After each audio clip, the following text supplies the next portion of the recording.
হয় এসপার নয় ওসপার, এই স্লোগানে ক্রমশ তুলছে মাথা।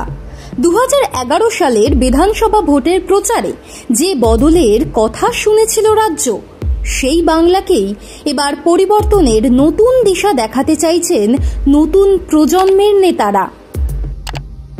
কিন্তু স্বপ্ন দেখা সহজ, পূরণ করা কি সম্ভব হবে? সিপিআইএম কিন্তু বাস্তবের মাটিতে দাঁড়িয়েই স্বপ্নের ইমারত তৈরি করার চেষ্টা করছে। বিধানসভা ভোটের ঠিক আগে সিপিআইএম এর সামনে কঠিন লড়াই।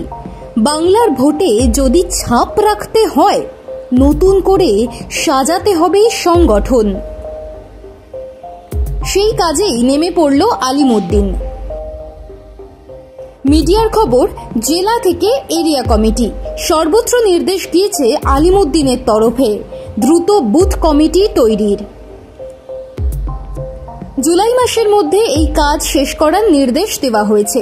2016 সালের বিধানসভা ভোট থেকেই বারবার বামেদের তরফে আক্ষেপ করা হয়েছে, বুথ কমিটি যদি কার্যকর ভূমিকা পালন করত, ভোটের ফলাফল অন্যরকম হতো।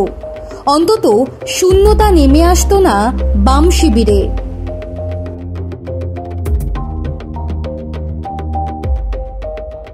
একই সঙ্গে এও অভিযোগ করা হয়েছে, বুথ কমিটি দুর্বল হয়ে পড়ায় অনেক বুথে এজেন্টই দিতে পারেনি সিপিআইএম। এটিও ভোটে হারের অন্যতম কারণ হিসেবে তুলে ধরা হয়েছে।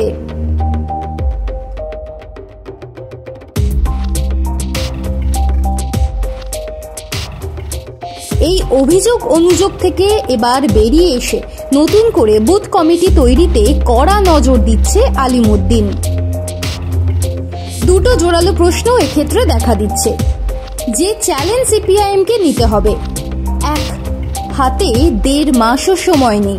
জুলাই মাসের মধ্যে কি বুথ কমিটি তৈরি করা সম্ভব?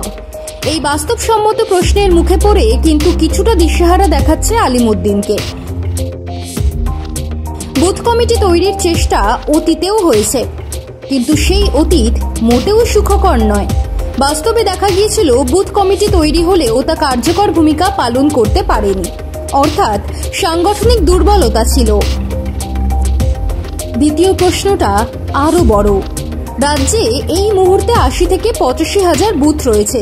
বিধানসভা ভোটের আগে নতুন ভোটার তালিকা প্রকাশ করা হলে বুথ সংখ্যা বেড়ে দাঁড়াবে 90 থেকে 95,000। রাজ্য জুড়ে সিপিআইএম এর যা সাংগঠনিক বুনিয়াদ, তাতে কি এই বিপুল সংখ্যক বুথ কমিটি খাড়া করা সম্ভব?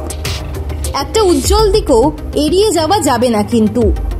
বাম সমর্থকরা কিছুদিন ধরেই বুথ কমিটি তৈরিতে জোর দিতে বলছেন নেতা নেত্রীদের। এও কিন্তু এক সোনালী দিক বলেই ধরছে আলিমউদ্দিন।